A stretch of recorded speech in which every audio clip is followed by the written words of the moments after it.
So much for your valuable words. And next మాట్లాడడానికి మనల్ని రోజు నవ్వించేటటువంటి రచ్చరవి గారిని రావాల్సిందిగా కోరుతున్నాము. బిత్తిరి సతన్న వెల్కమ్. చాలామంది బిత్తిరి సతన్న యంగ్ అయిపోయిందని గుర్తుపడతలేరు. బ్రహ్మానందం గారి పుట్టినరోజు ఒక పండుగ, అది అందరికీ.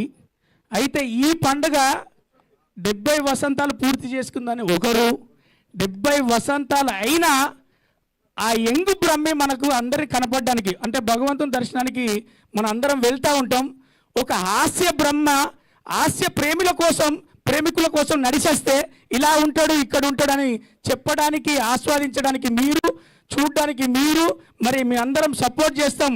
హాస్య బ్రహ్మ గారికి సన్మానం అంటే మేమున్నామని చెప్పి రఘురామకృష్ణ గారు పొద్దున్న ఉదయం వచ్చి సన్మానించి సాయంకాలం నేను మళ్ళీ వస్తానని చెప్పి మధ్యలో హోమం చేసుకొని మరి అటెండెన్స్ను ఒక ప్రేమ రూపకంగా ఎన్ని పనులున్నా ఈరోజు మొత్తం బ్రహ్మానందం గారితో ఆనందంగా గడుపుతానని విచ్చేసిన మరి రఘురామకృష్ణ గారికి ఒకసారి గట్టిగా చప్పట్లు కొట్టాలి. సడన్గా స్టార్ట్ చేసిన ఈ ప్రోగ్రాం నేను మధ్యలో మాట్లాడడానికి ఒకటే ఒక రీజన్ ఏంటంటే, పెద్దవాళ్ళందరూ మాట్లాడతారు ఈ ప్రోగ్రాంలో మరి హాలు సరిపోతుంది అన్న దగ్గర నుంచి స్టార్ట్ అయితే అది బ్రహ్మానందం గారి ప్రోగ్రాం, అందరికీ ఆనందమైన ప్రోగ్రాం. సరిపోదేమో అని మేము అనుకున్నప్పుడు లేదు సరిపోతుంది అని చెప్పి మన సీను గారు చెప్పారు. మరి ఇది అటు చూస్తే ఇంకా ఎంతమంది బయట ఉన్నారో, ఇంకెంతమంది రాలేక ఉన్నారో, రానున్న వాళ్ళందరూ కూడా పెద్దవాళ్ళే, వాళ్ళందరూ ఫోన్లో కన్వే చేసి నాకు పర్సనల్గా ఇలా అనుకోకుండా 2 రోజుల క్రితమే ఫిక్స్ అయిన ఈ 70 వసంతాల పుట్టినరోజును అందరికి అంకితం చేద్దామనుకుంటున్నామనే క్రమంలో అలీ గారు దుబాయ్లో ఉన్నారు, తనకెళ్ళబడిన దుబాయ్లో ఉన్నారు. పెద్ద వాళ్ళందరూ అరే సడన్గా చెప్పారా సడన్గా అని వాళ్ళు రాలేని పరిస్థితిలో ఉన్నారు. కాబట్టే ఇక్కడ ఇంకా సినీ తారలు మన సమక్షంలో లేరు. గురువు గారికి ఆశీస్సులు ఉన్నాయి, గురువు గారికి విషెస్ ఉన్నాయి. సమక్షంలో ఉన్న వాళ్ళందరూ కూడా పెద్దవాళ్ళేరా అని బ్రహ్మానందం గారు వస్తున్నప్పుడు చెప్పారు. వచ్చిన వాళ్ళందరూ నా వాళ్ళు, నన్ను ఆనందించిన వారు అన్నారు.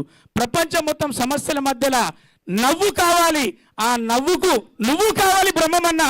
ఎందుకంటే నాకు అంటే పర్సనల్గా నేను సినీ ఒక మహాభారతంలోకి కురుక్షేత్రంలోకి వస్తున్నా, ఎక్కడి నుంచి పోరాడుతూ ఎక్కడ అవకాశం సంపాదించుకునే క్రమంలో నేను సంపాదించుకున్న ఆస్తి బ్రహ్మానందం గారు.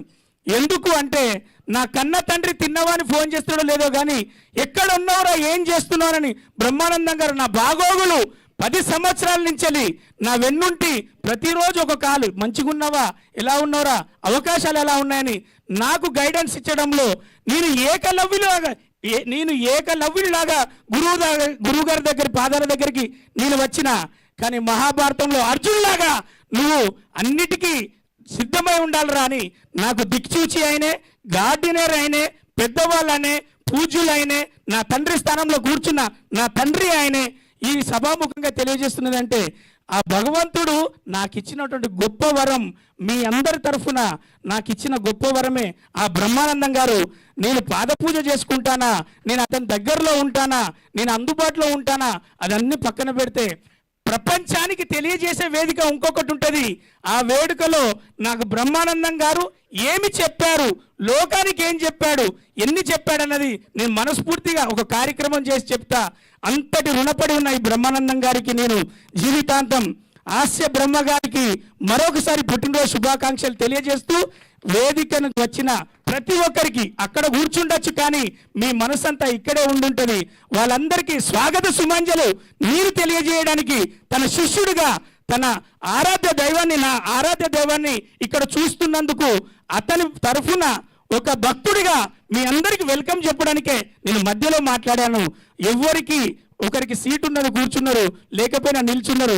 మొత్తానికి మా బ్రహ్మానందం అన్నేను ఆస్వాదిస్తున్న ప్రపంచ లోకానికి మరొకసారి థ్యాంక్ యూ సో మచ్. మీమ్స్లో మీరే, సినీ తారలో మీరే అన్న బ్రహ్మన్న. మీరు బ్రహ్మాండంగా నూరేళ్ళు మా అందరి మధ్యలో పుట్టినరోజులు జరుపుకోవాలి, మాకు అందుబాటులో ఉండాలి, మమ్మల్ని నవ్విస్తుండాలి. ఇది ప్రపంచం తరఫున మేము అర్జీ పెట్టుకుంటున్న పెద్ద అర్జీ అన్న. Thank you so much. Thank you అన్న. థ్యాంక్ యూ రచరవి గారు, చాలా చక్కగా చెప్పారు. ఆయన మీకు వరం అని చెప్పారు, కానీ మన తెలుగు ఫిల్మ్ ఇండస్ట్రీకి ఆయన ఒక వరం అని చెప్పుకోవాలి. సో నెక్స్ట్ మాట్లాడడానికి బాబు మోహన్ గారిని రావాల్సిందిగా కోరుతున్నాము.